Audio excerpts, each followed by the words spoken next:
Paz do Senhor, irmãos e irmãs. Se você tem um chamado de Deus na sua vida, uma promessa de ser um pregador ou pregadora, ou até mesmo se você já tem um ministério, leve o seu ministério a sério, venha se capacitar ainda mais na palavra de Deus e aprender os detalhes das Escrituras, os mapas das cidades da Bíblia, os costumes e culturas típicas daquela época e muito mais. Acesse o nosso site que está na descrição e conheça o nosso treinamento, que irá fazer você se aprofundar ainda mais nos textos bíblicos. Amém. Essa abertura ficou legal, né? Caramba, isso é coisa de missão impossível. Ficou legal. Eu fico imaginando, eu estava ouvindo o David pregar, e eu fico imaginando o pessoal que levou esse paralítico de manhã e não buscar de tarde. Pensa, os caras chegando, cadê o cara que estava aqui? Falei, não, levantou aí, entrou no templo e foi embora. Não é esse que nós estamos falando, não. É de um cara que a gente traz todo dia na mesma condição. Pois é, hoje ele encontrou alguma coisa que nunca havia encontrado antes e voltou para casa andando. Certo? Eu não sei como você chegou aqui. Eu sei como você vai sair daqui. Amém?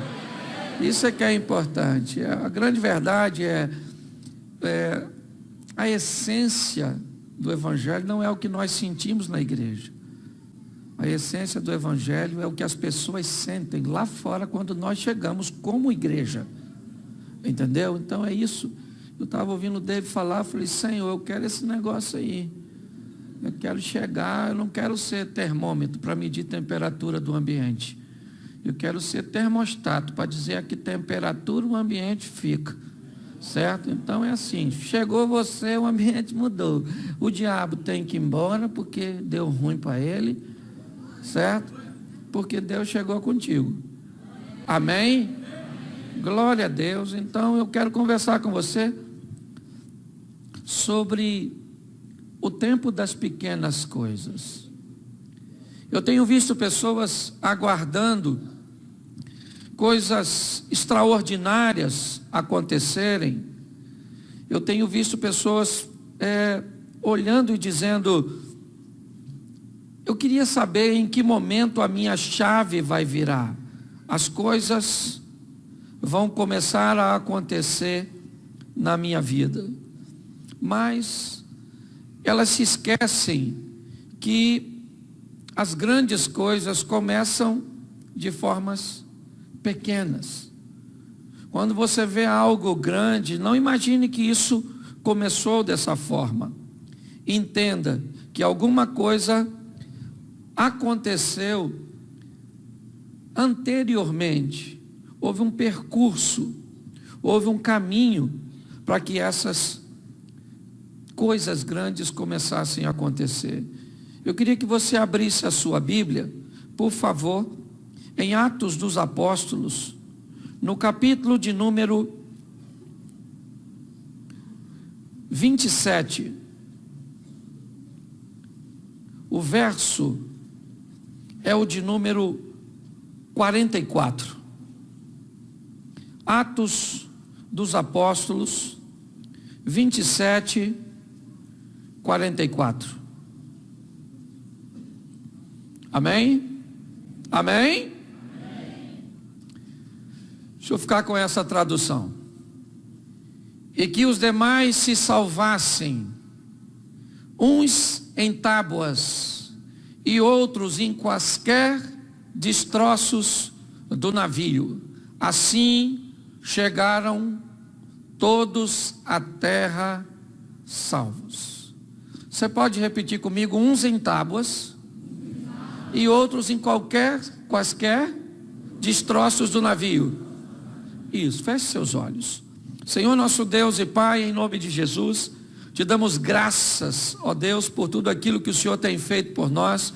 Continua falando conosco e usa-me como um canal de bênção nesta hora, em nome de Jesus. Você pode dizer amém? Amém. Glória a Deus.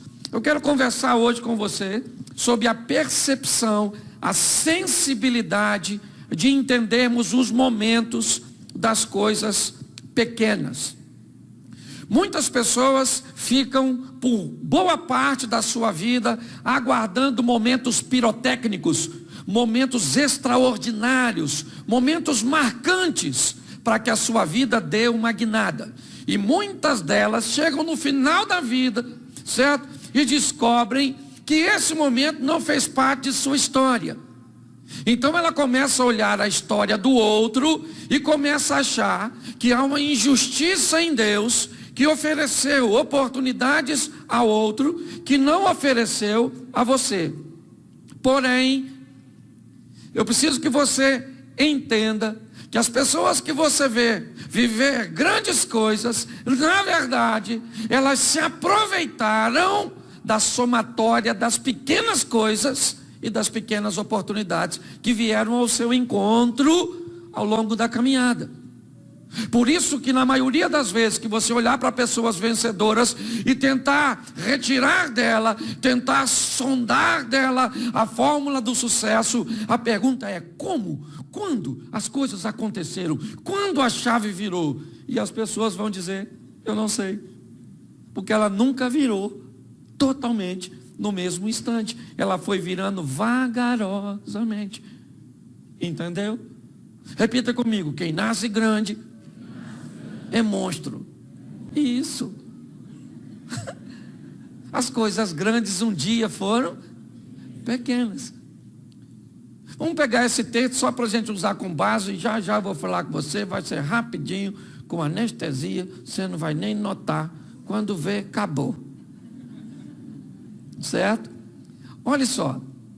O texto está falando de uma viagem onde Paulo faz parte. Certo? Um navio que está sendo levado com prisioneiros.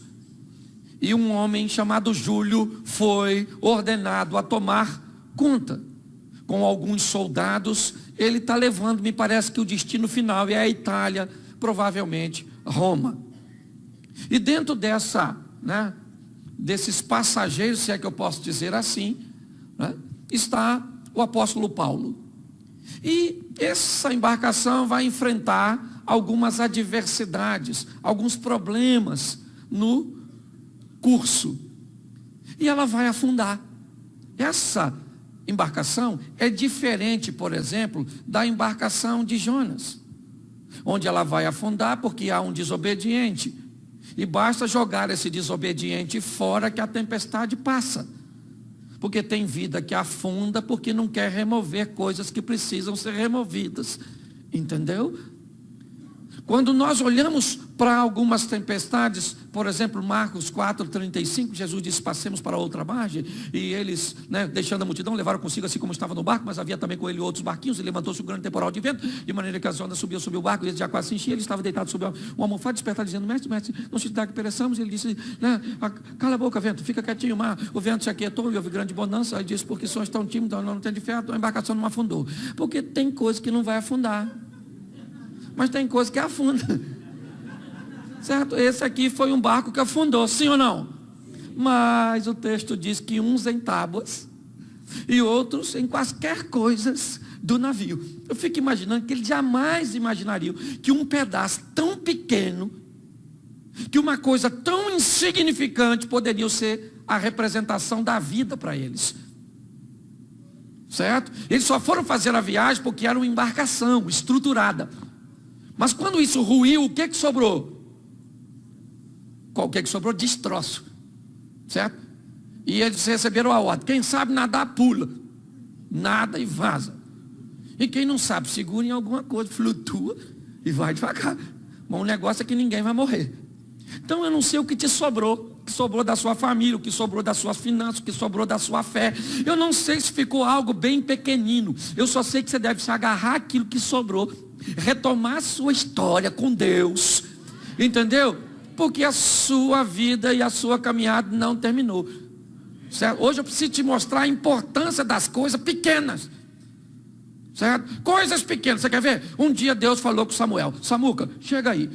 Eu rejeitei Saul. Não quero mais.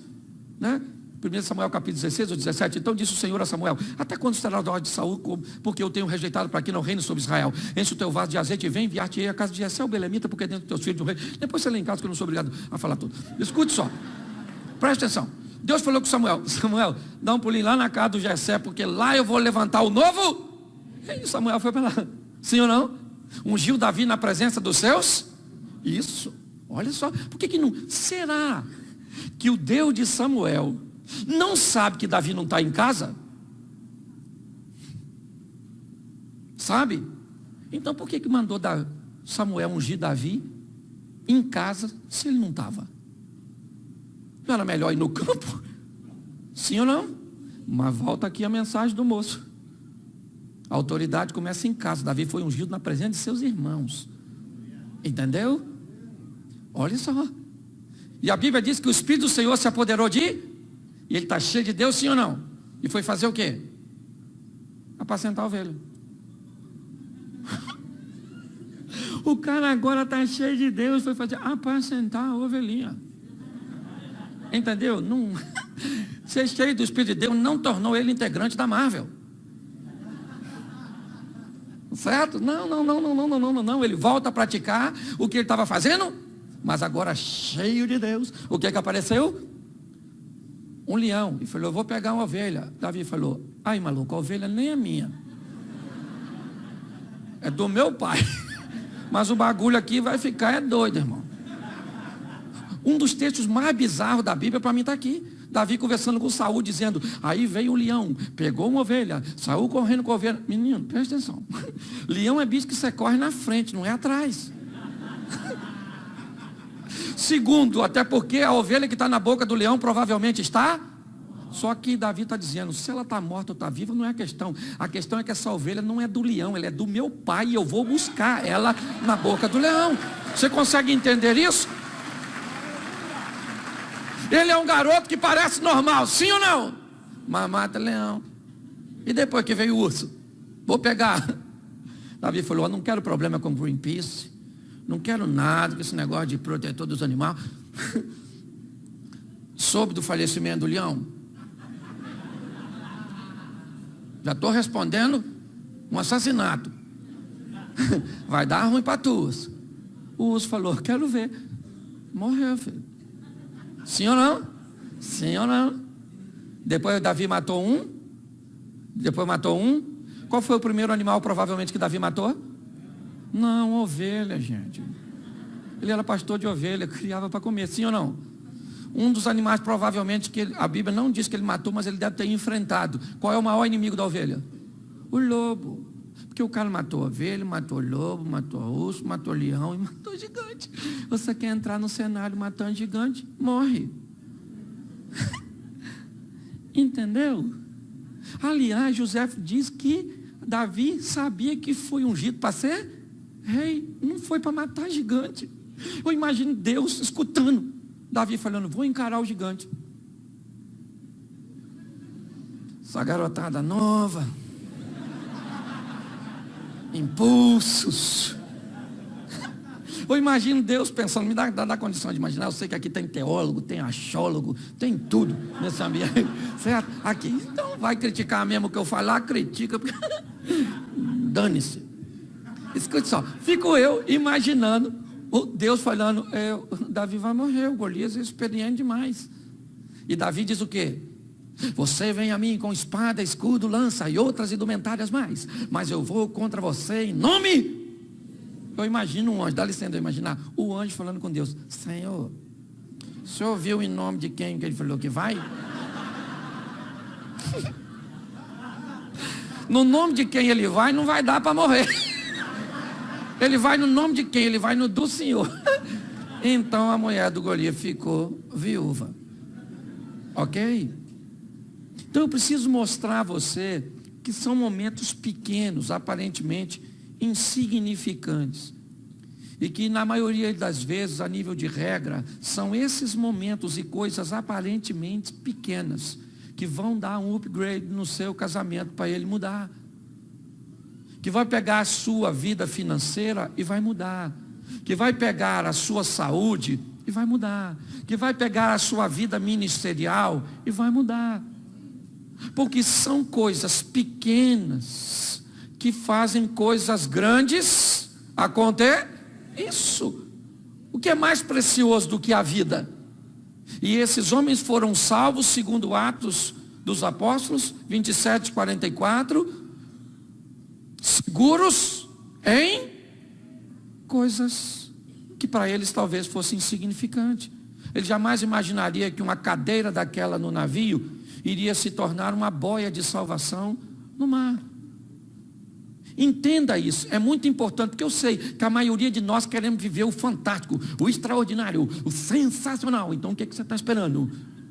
Um Big Bang, não é? Um estalinho, tum. O que é isso? Nada. Às vezes, aquela coisa pequenininha que a senhora vai passar a fazer na sua vida vai levar seu casamento para um negócio extraordinário. Mas por que o casamento não muda? Porque a senhora pensa que essa coisinha pequenininha não muda nada. Entendeu? Você está esperando sua vida financeira mudar. Então o que você quer? Um momento que você tenha um dinheirão para dar uma oferta para Deus. Nossa, Deus está precisando tanto do seu dinheiro. Está uma crise financeira no céu. Você é louco. Entendeu? Já no Novo Testamento, Deus faz caixa eletrônico na boca de peixe. Pedro vai lá e pesca e digita a senha, que ele abre a boca, saca um dinheiro e paga o nosso imposto. É extraordinário. Então pare de esperar coisas grandes. Fique atento e seja sensível às coisas pequenas. E você vai viver o extraordinário de Deus. Põe para mim um texto, se for possível, aí, se você quiser anotar. Tiago capítulo 3, verso 4 e 5. Tiago 3, 4 e 5 diz assim: vede também as naus que, sendo tão grandes e levadas por impetuosos ventos, barcos grandes, impulsionados por ventos fortes, conseguem ser dominados por um pequeno leme. Coisas pequenas governando coisas grandes. Assim também a língua, um pequeno membro que gloria-se de grandes coisas. Vede quão grande bosque um pequeno fogo incendeia. Zacarias 4:10 diz o quê? Porque quem despreza o dia das pequenas, olha só, é uma pergunta, por que quem despreza o tempo das pequenas coisas? Quem olhava para Zorobabel e toda a estrutura que tinha, ela tão pequena que para reconstruir algo grande parecia impossível. Aprenda que é com pequenas coisas que você vai chegar muito longe. Pare de esperar a magnitude dessas coisas, certo? E eu vou te mostrar aqui rapidinho coisas pequenas e situações que, bem aproveitadas e bem vistas, e isso tem a ver bastante com maturidade, porque ficar velho é obrigatório, mas amadurecer é opcional. Entendeu? Você tem que aprender isso, certo? A maturidade, ela nos leva para outra fase da nossa vida. Amém? Por isso ele diz que eu aprendi a viver com pouco, eu aprendi a viver com muito, eu aprendi a viver com saúde, eu aprendi a viver doente, eu aprendi a viver com... O que é isso? Isso é maturidade. Gente que cresce, e não é crescer simplesmente fisicamente, é acabar com as coisas de menino. Quando eu era menino, falava como menino, pensava como menino e agia como menino. Quando cheguei a ser grande, primeira coisa que eu acabei, com as coisas de menino. Entendeu? Cresça, certo? Permita-se crescer. Essa é a grande coisa. Então deixa eu mostrar para você 4 textos aqui, rapidinho, certo? O primeiro é segundo livro dos Reis, capítulo 4, verso 2, certo? Onde a viúva, tá aí, o cara é rápido, hein? Perguntou-lhe Eliseu: o que te hei de fazer? Dize-me o que tens em casa. E ela disse o quê? Ela disse o quê? Tua serva não tem nada em Nada, hein? Se não, presta atenção. O que o texto diz? Que essa mulher acabou de perder o marido e ele não podia ter morrido. Por quê? Porque era um cara que não pagava as contas. Certo? Porque tem homem que, isso aqui é uma lição bíblica. Paga as contas antes de morrer, para não deixar a sua mulher numa situação ruim. Porque tem homem que não pode se dar o luxo de morrer. Que no velório a dona tem que estar caçando a próxima vítima, porque as contas vencem. Só riram as mulheres. Ai, Jesus, tem misericórdia. Pensa só, o cara morreu e deixou uma dívida que a mulher não tem como, mas ela vai procurar o profeta. Chega lá e diz: meu marido, teu servo, morreu, e tu sabes que ele temia ao Senhor, e agora vem um credor querendo levar os meus filhos como forma de pagamento. Aí Eliseu disse: ô minha filha, o que eu posso fazer pela senhora? O que a senhora tem? Ela falou: eu não tenho nada em casa, não. A única coisa que eu tenho é uma botija de...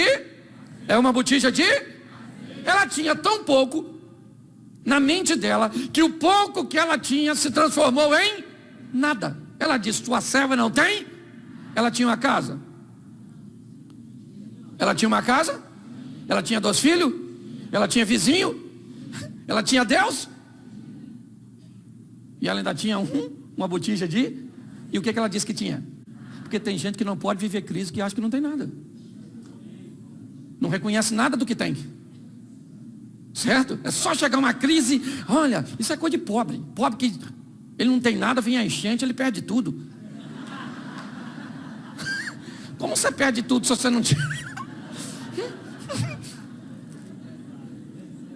O que eu quero que você entenda é que essa mulher está olhando para a coisa, certo? Pequena, e não está conseguindo ver saída. Ok? O que a senhora tem em casa? Eu tenho uma botija de... É só isso que eu tenho. Entendeu? Nada além de uma botija de... O milagre dela vai ser a partir daquilo que ela... Do que ela... Pois é, querido. O milagre que você vai viver começa com aquilo que tu tem. Entendeu? Entendeu? Então coloque o que você tem para rolo. Já ouviu essa expressão? Coloque o que você tem para o rolo. Coloque na mão de Deus. Monte uma estrutura com aquilo que você tem. A mulher disse: pastor, a única coisa, eu estou numa situação difícil, a única coisa que eu sei fazer na minha vida é cozinhar. Querido, faz uns salgados, faz uns doces. É bom em quê? A dona está com um restaurante. Começou vendendo salgadinho. Entendeu? O que você tem é a matéria-prima que vai fazer você ir para onde deseja. Pare de olhar as coisas. Eliseu falou: o que a senhora tem? Ela falou: eu não tenho nada. Eliseu deve ter pensado: nada aí também está ruim. Então eu vou multiplicar por 100. Sem nada. Isso aí. Alguém fez as contas rapidinho. Isso é um negócio sensacional. Olha só. Eliseu falou: então a senhora fala o seguinte: a partir desse pouco que a senhora tem, isso vai ser a base do seu milagre. Só que às vezes nós estamos tão ouvindo essas coisas mirabolantes, sabe? Essas coisas de televisão que dá prêmio de 1 milhão, 2 milhões, essa ascensão meteora, essas coisas extraordinárias que está todo mundo esperando coisa grande. Eu venho da roça o lema era: de grão em grão. Era um negócio bom. De onde eu venho, vamos num ninho de galinha que tem 15 ovos. Nós pega quanto? 14. Porque galinha para de botar se não ficar. Sabe nada, vocês não sabem nada. Essa geração de vocês sabe nada. Pensa um negócio para ensinar sustentabilidade. A roça. Sim ou não? Extraordinário, sabe? Eu olho e são coisas pequenininhas. Hoje as pessoas ficam esperando as coisas extraordinárias e Deus está só mandando gota. Aproveita essa aí, filho. O que é isso? Isso não é nada, não é nada. Eliseu falou, a senhora vai para sua casa, presta atenção, pega vasilha, vai nos seus vizinhos, coloca tudo, pega seus filhos e vai encher os negócios tudinho. A partir do que a senhora... O que a senhora tem? A senhora tem esse marido. O que é isso? Nada.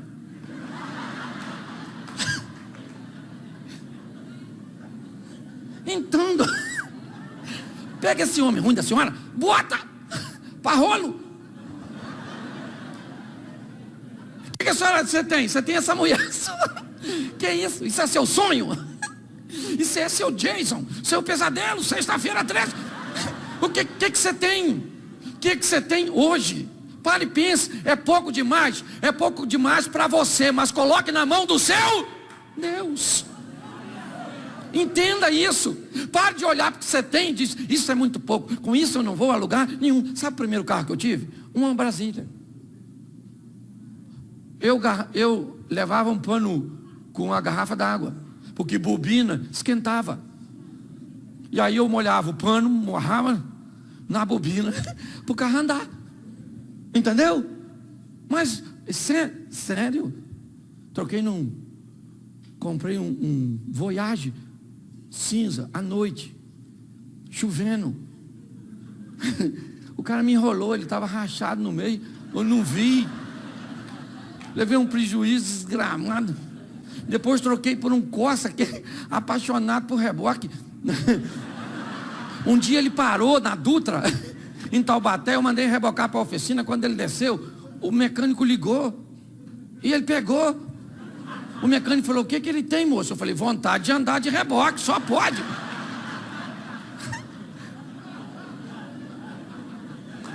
Você acha que a Brasília era o meu ideal?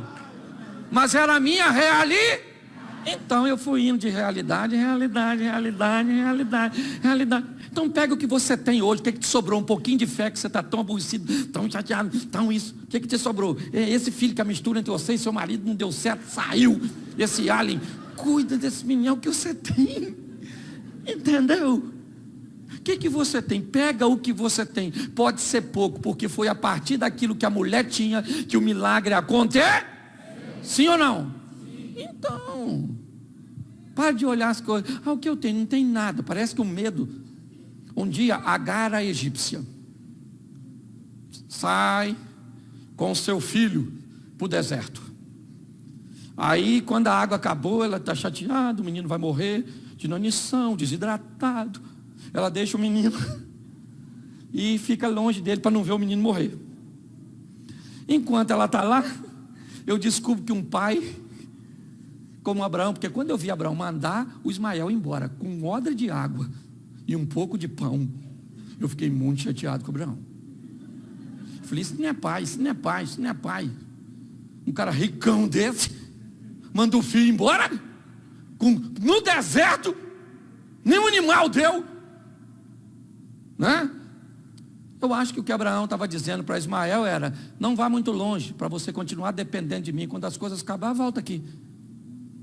E Deus está dizendo, Ismael não precisa de você, ô Abraão, quem vai tomar conta dele sou eu. Entendeu?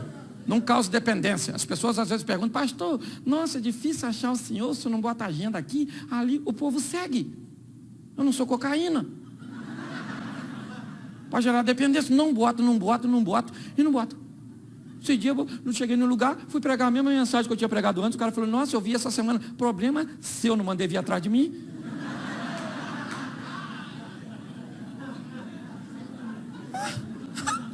Eu vou pregar e vou continuar pregando. Nas próximas 50 pregações minhas, eu vou pregar a mesma coisa.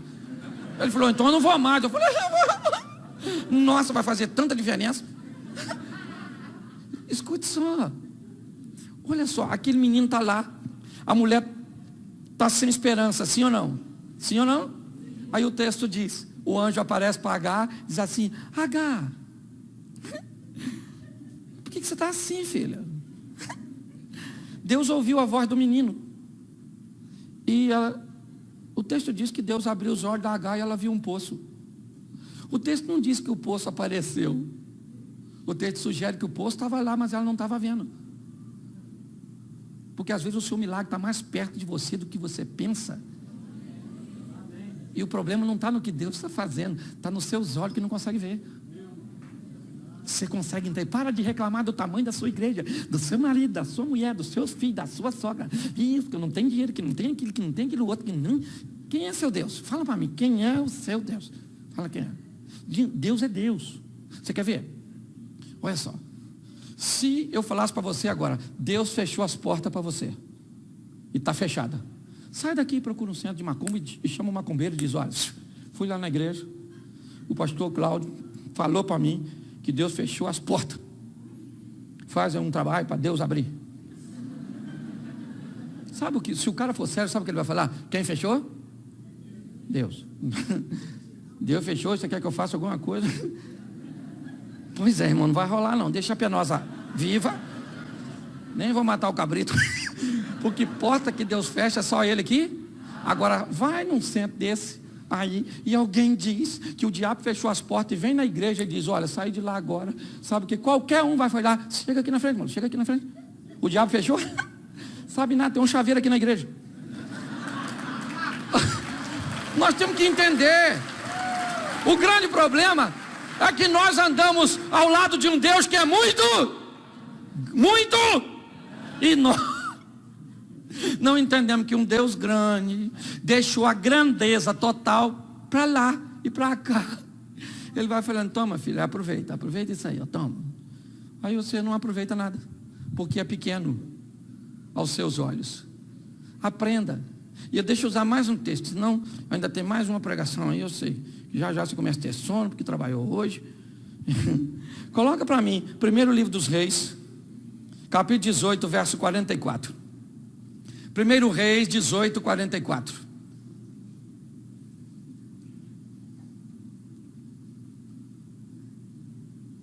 Isso. E sucedeu que a 7ª vez disse, eis que se levanta do mar uma nuvem do tamanho da mão de um. Então disse Elias, sobe e diz a Acabe, aparelha o teu carro e desce, para que a chuva não, presta atenção, 3 anos e meio sem chover. Sabe, Elias era um cara extraordinário, e crente como nós, porque crente é bagunçado. Nós temos dificuldade, o cara viveu tudo que viveu, extraordinário, alimentado por corvo. Ele foi para lá para a viúva, voltou, caia fogo do céu para matar. O cara matou os profetas de Baal. Aí o Acabe chega em casa e diz assim, Jezabel, Elias, minha filha, matou os profetas do seu pai, tudo.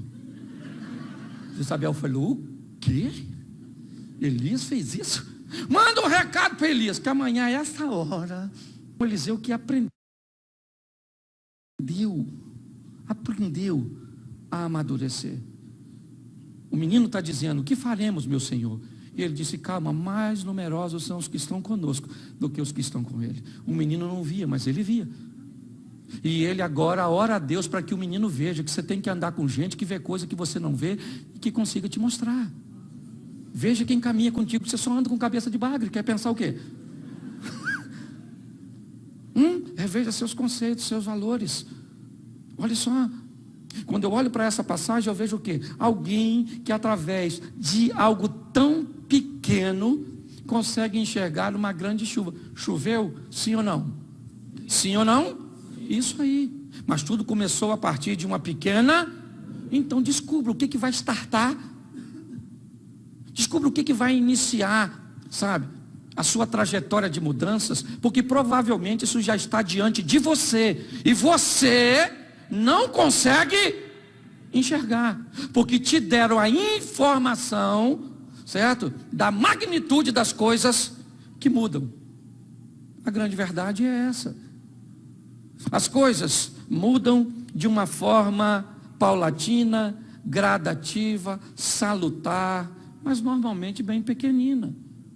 E por isso grande parte das pessoas não consegue encontrar o que a maioria delas buscam, que é a vida com Deus, o milagre, sabe, o agir de Deus. Por quê? Sempre estão esperando coisas grandiosas.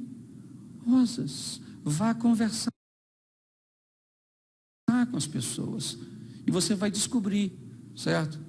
Converse hoje com Silvio Santos. e pergunta como é que ele começou a sua história. Ele vai dizer a você: eu era um camelo. Sim ou não? Isso. Histórias grandes têm começo pequeno. Entenda isso. Isso não é diferente do nosso relacionamento para com Deus. Coloque isso no seu coração e descubra hoje o que você tem perto de você que pode ser utilizado como matéria-prima para levar você para onde você deseja. As pessoas olham para uma nuvem tão pequena e diz: nela não pode estar, certo? Uma chuva tão... Essa é a visão de um rapaz.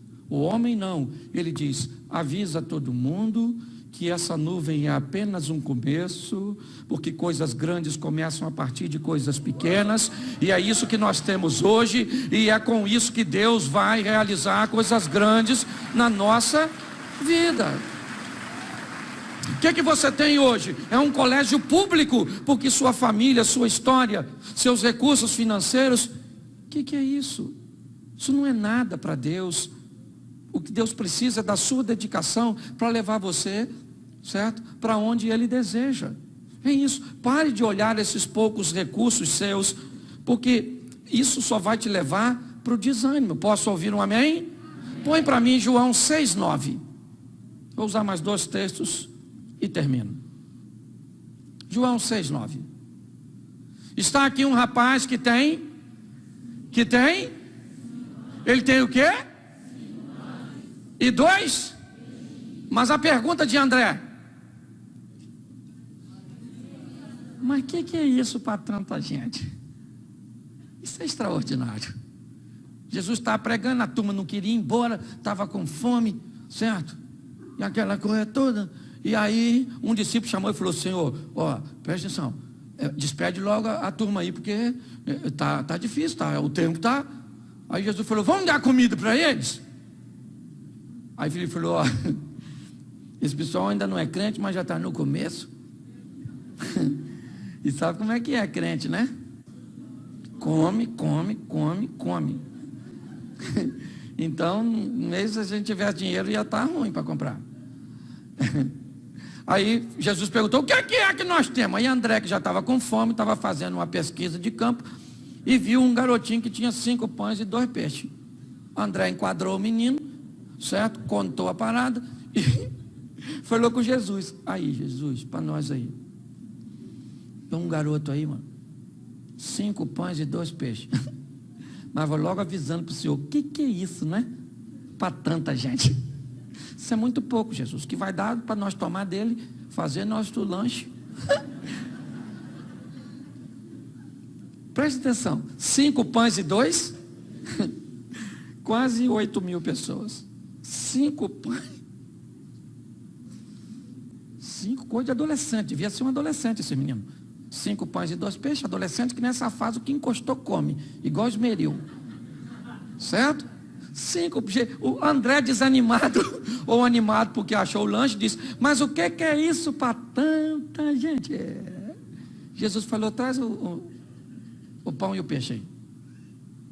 Eu não sei o que falaram para o menino, certo? O chefe dos crentes pediu o pão e o peixe. O menino deve ter falado: então vai, leva lá, ué.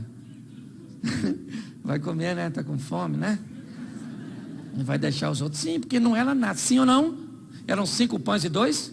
Quando o que você tem não é o suficiente, aprenda a deixar Deus agir. Certo? Eu imagino Jesus falou: agora, gente, nós vamos dar a receita para McDonald's. O primeiro McFish da história. O pãozinho com peixe. Vamos embora, rapaziada. Serve todo mundo. Jesus. Falar agora para o senhor: o que tem aí é 5 pães e 2 peixes. Entendeu? O senhor já deu uma olhada? Olha aí, olha aí. Não vai rolar. Isso é muito pouco para tanta gente. E Jesus está dizendo: você não está entendendo, filho. Isso é pouco na sua mão, na mão do menino, na mão do Pedro, na mão deles. Na minha mão, não tem esse negócio de pouco. Eu vou mostrar a vocês o que eu sou capaz de fazer com o que você tem. É isso que eu quero que você entenda. Pegue o que tu tem. Repita-se, o que eu tenho. Isso aí. É o que tu tem. Não peça dinheiro emprestado. Pega o que você tem e aproxime o que você tem de Deus e você vai ver o que Ele pode fazer. Entendeu? Não fica que essa mulher é sua, que esse marido é seu. Entendeu? Nossa, pastor, eu estou precisando. Não está precisando de nada. Você está precisando de Deus para pegar essa tralha e fazer um troço bom. E Ele pode. Ninguém acredita. Ninguém fala amém quando eu falei isso. Porque tá todo mundo buscando uma rota de fuga, uma saída de emergência. Não tem rota de fuga. Pega o que você tem. Ah, pastor, eu quero assim uma igreja extraordinária. Então pega a igreja que você tem. Mas a igreja que eu tenho tem 100 membros. Quem disse que uma igreja extraordinária tem que ter 1000? Você quer ter uma igreja grande ou você quer ter uma grande igreja? Eu sei que resolve. Entende? Pega o que você tem. Você tem. O que você tem? Você tem. Eu estava contando isso no carro, né? O pessoal que me trouxe. Eu comprei uma terrinha e quis construir uma estrutura.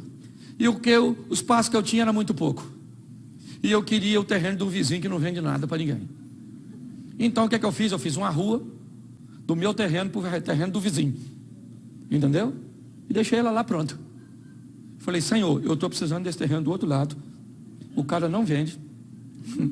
Mas eu vou comprar. Porque eu vou falar com o Senhor. Porque o Senhor é fera. Então, tá joia? Então tá certo. E comecei a orar, Senhor.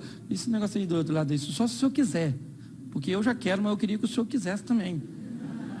Mas se o Senhor não quiser, não rola. Porque eu sei que os seus planos não podem ser frustrados. Se o seu não frustra, quem frustra é o meu. Isso é lógico. Eu não é? E aí, o que eu fiz? Orei. Esse dia o cara apareceu lá. E eu ainda achei, gente, quando o cara apareceu e disse que ia negociar comigo, sabe o que eu pensei? Que ele ia me dar. Porque crente tem um negócio de ganhar as coisas, não é verdade? Ah, ele vai me dar esse terreno. Tolinho. Ele me vendeu por um valor que eu achava que era muito maior. Mas sabe o que Deus fez? Não me deu o terreno, mas me deu condições de pagar o terreno. O milagre foi do mesmo jeito, só feito de forma diferente. Mas tudo começou a partir da rua que eu fiz. Porque eu ficava em pé naquela rua. E aí tem um córrego passando, eu olhava eu botando manilha. E a máquina passando, aterrando. E eu falei, Senhor, eu vou lá do lado de lá. Aí de vez em quando eu pulava a cerca, que ele é meu amigo. Entrava lá e falava, isso aqui é meu, hein? Isso aqui é meu, Senhor, isso aqui é meu, isso aqui é meu, isso aqui é meu. O que começou tão pequeno, um desejo no coração, uma rua feita do meu lado, fez as coisas acontecerem. É isso que eu quero que você entenda. Pare de esperar o momento mágico, porque ele não existe. Deus está esperando você reconhecer, certo? A importância do momento das pequenas coisas. E eu volto para Davi, para encerrar. Vamos lá. Vai à casa de Jessé e unge um de seus filhos como rei. Que filho vai ser ungido como rei?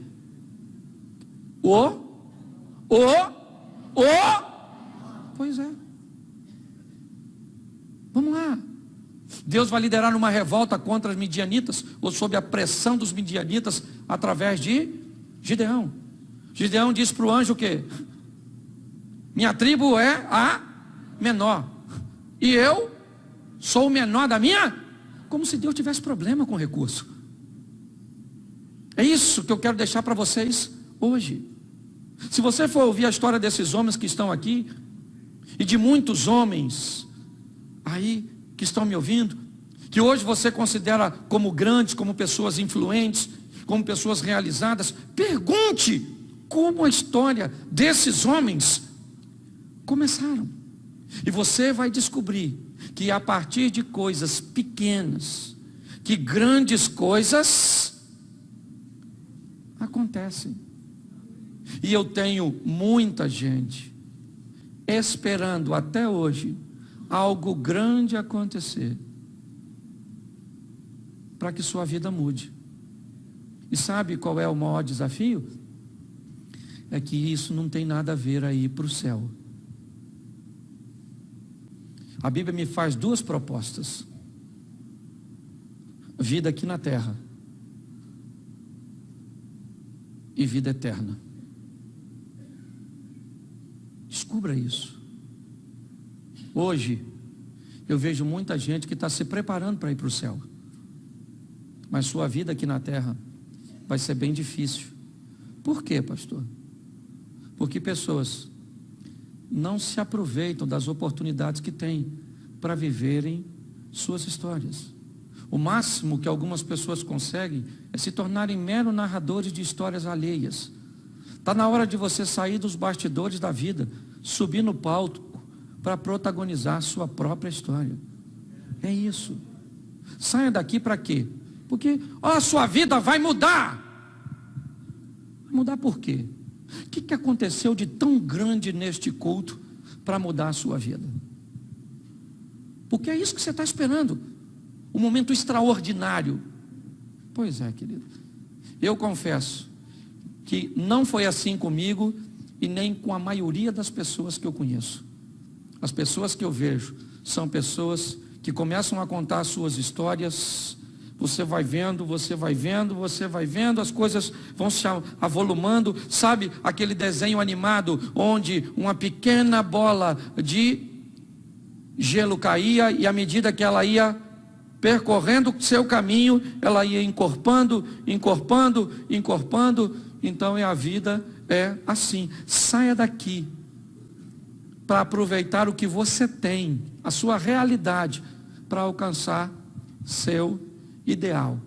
Eu posso ouvir um amém? Amém. Você pode ficar de pé? E fala para quem está do seu lado: o que você tem é pouco, mas é o que você tem. Seu marido não é o que você queria, mas é o que você tem. Sua mulher podia ser melhor, mas é essa aí mesmo. Feche seus olhos agora. Pode fechar que ninguém vai pegar nada seu não. Mas se tiver algo de valor, segura. Sei lá quem está aí. Feche seus olhos. Senhor nosso Deus, que nossa mente nesta noite entenda o valor das pequenas coisas.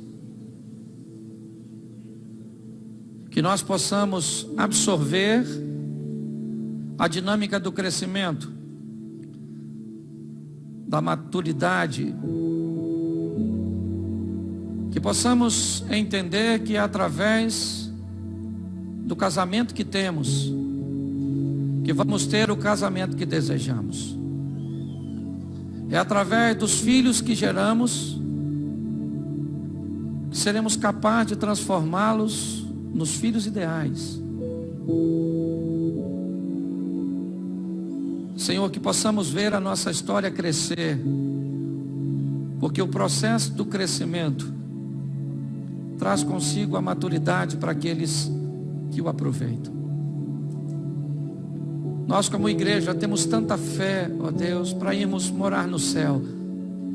Sabemos o que o Senhor fez por nós através de teu Filho Jesus. Porque foi tão grande ver um Deus assumir a forma de homem e dar sua vida. É entender que a história foi contada por algo tão grandioso.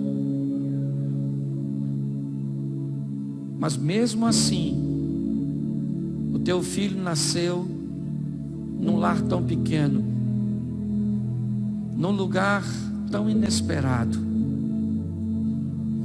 Cresceu e desempenhou o seu propósito. Ensina-nos, ó Deus, a entender e não desprezar o tempo das pequenas coisas.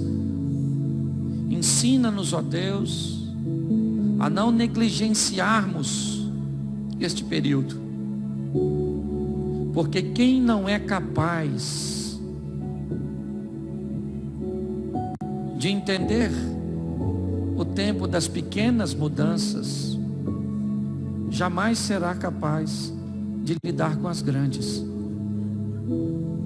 Guarda o nosso coração, Senhor. Continua conosco nesta caminhada. E que sejamos testemunhas, que sejamos propaganda do que o Senhor é capaz de fazer na vida daqueles que andam contigo. Eu te louvo por tudo, Senhor, e te agradeço. E que essa mensagem não se perca. Fixa, Senhor. Que essa mensagem fique presa. É o que eu tenho. Eu já tenho perto de mim o que eu preciso. O que vai me levar para onde eu desejo estar. Te louvamos por tudo, Senhor. Em o nome de Jesus. Você pode dizer amém? Que Deus abençoe. Pastorzão.